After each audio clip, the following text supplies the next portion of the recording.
vous êtes très critiqué sur les maisons de la région. Est-ce qu'elles sont efficaces? Est-ce qu'elles ont un intérêt? Je suis critiqué parce qu'elles sont peu fréquentées en fait. Et que les produits, et que les gens je vais vous dire, qui vendent ne peuvent pas acheter les produits moi, je suis un homme pragmatique. Les maisons de la région, si nous sommes réélus, on en fermera une, Milan, et on en ouvrira 5 ou 6 de plus. Et si vous en ouvrez d'autres, ça serait où? Lesquelles ça serait où si vous en ouvrez? Tokyo, Hanoï, Toronto, Los Angeles, Sao Paulo, Casablanca. Donc ça veut dire que si vous voulez en ouvrir, ça veut dire que pour vous c'est pertinent. Berlin, Moscou. Ça fait beaucoup ça. Ça fait beaucoup ça. Oui, bien sûr. Mais bien sûr. Mais demandez aux viticulteurs, c'est la clé du succès. Moi, je veux sauver la viticulture.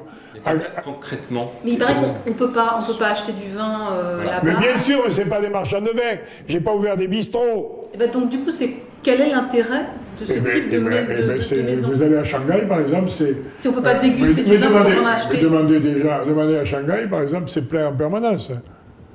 C'est plein en permanence. Il y a toutes les missions françaises du Languedoc-Roussillon qui vont en Chine. On leur prépare le boulot, on leur prépare les contacts avec les acheteurs. Nous avons multiplié par 40 l'exportation de vin en Chine.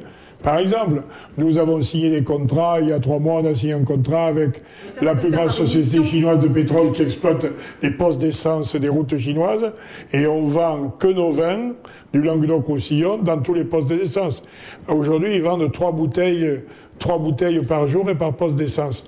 Mais ça va augmenter de façon exponentielle. Comme dit Gwenaël, c'est vrai que ça peut passer par le cadre de mission. Mais non, ça ne va pas passer par le cadre de mission. C'est ce qu'on faisait avant. Ça a échoué. Avant, les viticulteurs, ils partaient, ils amenaient 3 caisses de bouteilles. Ils arrivaient dans la ville X ou Y, ils ouvraient les bouteilles, ils faisaient boire un verre aux gens. Les mecs, ils disaient merci monsieur, ils buvaient un verre, puis les mecs s'en allaient, on les oubliait 8 jours après. Pour qu'on comprenne bien, quel est le plus de la maison de la région? Le plus de la maison de la région, c'est de permettre une filière dans la durée. Là, ils ont des moyens matériels, des bureaux, et puis on leur prépare les rendez-vous. On leur fournit des traducteurs, des interprètes. Et c'est pour ça que nous avons multiplié par 10 le nombre des Chinois qui viennent à Villy-Sud. C'est un tout. On ne vend pas uniquement parce qu'on a des maisons de la région à l'étranger. C'est un des éléments d'un puzzle.